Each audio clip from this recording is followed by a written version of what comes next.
Infrastruktur ekonomi Islam. A. Al-Hisbah. Secara etimologi, hisbah berarti menghitung atau mengira. Hisbah juga mempunyai pengertian upah, balasan, pahala yang diharapkan Allah Subhanahu wa Ta'ala. Di samping itu, hisbah juga berarti pengeluaran yang baik. Secara terminologi, Al-Mawardi dan Ibnu Taimiyah mendefinisikan hisbah sebagai lembaga yang mempunyai wewenang untuk menegakkan amar ma'ruf nahi munkar yang bukan termasuk wewenang umroh penguasa. Tujuan dan fungsi Al-Hisbah.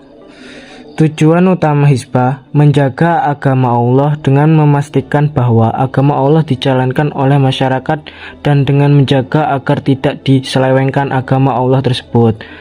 Menyiapkan lingkungan sosial yang condong pada kebijakan dengan terus-menerus mendukung standarisasi yang tinggi dan tidak mentoleransi tindakan amoral. Menyiapkan manusia agar condong pada kebijakan yang berkaitan dengan kegiatannya dan berusaha untuk berguna bagi lingkungan sosial. Fungsi hisbah. Al-Mawardi menyebutkan bahwa hisbah berfungsi menjamin berjalannya kebaikan pada saat tingkat kebaikan menurun dan mencegah kejahatan pada saat tingkat kejahatan meningkat. Sementara itu, secara singkat, Rabbah dalam buku Ibnu Taimiyah tentang hisbah menyebutkan bahwa hisbah adalah mencegah perbuatan zalim. Jadi, hisbah bukan hanya institusi untuk ekonomi, tapi juga untuk bidang hukum, yang kemudian lebih dipadamkan pada lembaga kepolisian di dalam sebuah negara. Sejarah hisbah terbentuknya institusi hisbah pertama kali. Mansur berpendapat bahwa secara institusi Al-Hisbah belum ada ketika zaman Rasulullah, Khalifah atau bahkan pada masa Umayyah. Namun perlu dipahami bahwa kondisi lingkungan pada masa Rasulullah, Khalifah, Umayyah dan Abbasiyah cukup berbeda. Pada masa Rasulullah dan Khalifah, di mana peran pemimpin begitu sentral dan pemerintah dijalankan dengan begitu demokratis, banyak kebijakan yang juga kemudian dimotivasi oleh prioritas kemaslahatan secara luas.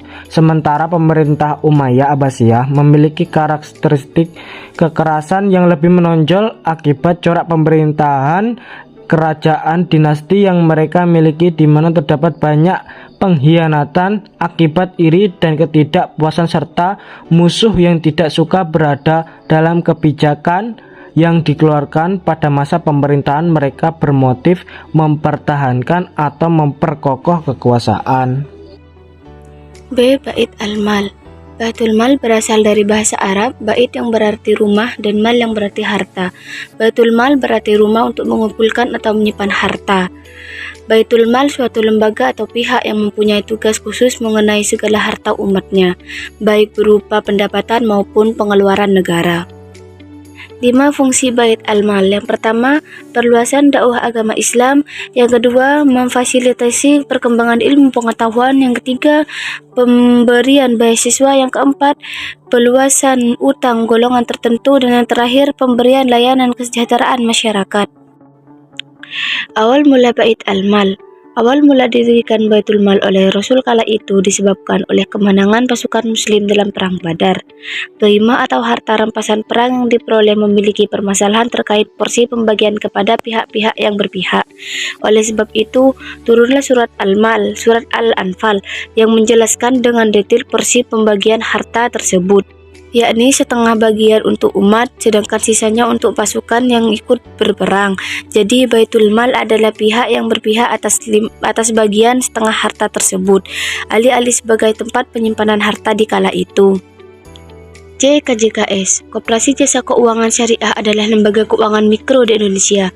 KJKS pada dasarnya pengembangan dari konsep ekonomi Islam yang disebut syariah, terutama pada lembaga keuangan, merupakan lembaga perbedaan hukum yang menjalankan operasionalnya mengacu pada prinsip-prinsip syariah tersebut.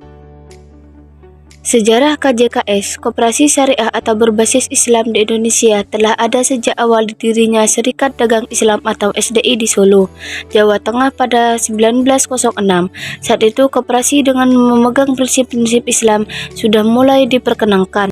Namun karena SDI yang cenderung bernuansa politik, prinsip koperasi syariah itu mudah redup dan kembali ada sekitar tahun 1990.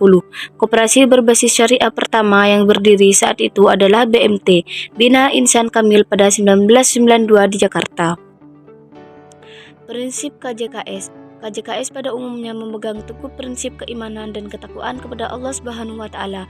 Hal itu dijelaskan saja karena KJKS merupakan koperasi berlandasan ajaran Islam. Selain itu, KJKS memiliki prinsip keanggotaan yang sukarela. Hal ini artinya setiap orang yang menjadi anggota tidak mengharapkan imbalan dari koperasi. Dalam pengambilan keputusan dilakukan dengan cara musyawarah dan pengelolaan atau kegiatan koperasi dilakukan secara transparan. Dalam pembagian hasil usaha dilakukan berdasarkan distribusi ke setiap anggota dan pemberian balasan jasa dilakukan dengan cara bagi hasil. BMT, Baitul Mal Watanwi. BMT merupakan satu organisasi usaha yang bersifat mandiri yang memiliki kegiatan untuk mengembangkan berbagai kegiatan usaha yang bersifat produktif dengan maksud untuk meningkatkan kualitas dari kegiatan ekonomi yang dijalankan oleh para masyarakat kecil dan juga para pengusaha. Ciri-ciri utama BMT ada 4. Yang pertama, berorientasi bisnis mencari laba bersama, meningkatkan pemanfaatan ekonomi paling banyak untuk anggota dan lingkungannya. Dan yang kedua, bukan lembaga sosial tapi dapat dimanfaatkan untuk mengaktifkan zakat, infak, dan sedekah bagi kesejahteraan orang banyak. Dan yang ketiga, ditumbuhkan dari bawah berlandaskan peran serta masyarakat di sekitarnya. Dan yang keempat, milik bersama masyarakat kecil dan bawah dari lingkungan BMT itu sendiri, bukan milik orang seseorang atau dari luar masyarakat itu sendiri. Prinsip dasar BMT ada 4. Yang pertama, ahsan, mutu hasil terbaik, thayyiban, terindah, ahsanu amala, memuaskan semua pihak dan sesuai dengan nilai-nilai, salam, keselamatan, kedamaian, dan kesejahteraan. Dan yang kedua, barokah, artinya berdaya guna, berhasil guna, adanya penguatan jaringan, transparan, keterbukaan, dan bertanggung jawab sepenuhnya kepada masyarakat. Yang ketiga, spiritual communication, penguatan nilai ruhiyah. Dan yang keempat, demokratis, partisipatif, dan inklusif. Materi selanjutnya adalah BMW, Bank Wakaf Mikro. BMW merupakan lembaga keuangan mikro syariah atau LKMS yang terdaftar dan diawasi oleh Otoritas Jasa Keuangan atau OJK yang bertujuan menyediakan akses permodalan bagi masyarakat kecil yang belum memiliki akses pada lembaga keuangan formal dengan pola pendampingan. Tujuan BMW ini adalah untuk membangun ekosistem inklusi keuangan syariah di lingkungan pesantren yang sebelumnya belum terpapar produk keuangan. BMW menyasar masyarakat yang belum mendapatkan akses layanan keuangan secara formal. Kesimpulannya adalah tujuan ekonomi Islam seirama dengan tujuan pokok Islam, yaitu menciptakan kesejahteraan bagi semua umat manusia atau falah. Kesejahteraan ini meliputi kepuasan fisik dan kedamaian mental, yaitu kebahagiaan, yang hal ini dapat diperoleh melalui realisasi yang seimbang antara kebutuhan materi dan rohani dari personalitas individu. Pemenuhan kebutuhan rohani, kebutuhan pembangunan moral, dan pembunuhan kebutuhan materi dapat direalisasikan dengan pembangunan umat manusia sumber daya yang ada dalam suatu pola yang menyatu sehingga semua kebutuhan manusia dapat dipenuhi secara utuh dan terwujud suatu distribusi kekayaan yang adil dan merata.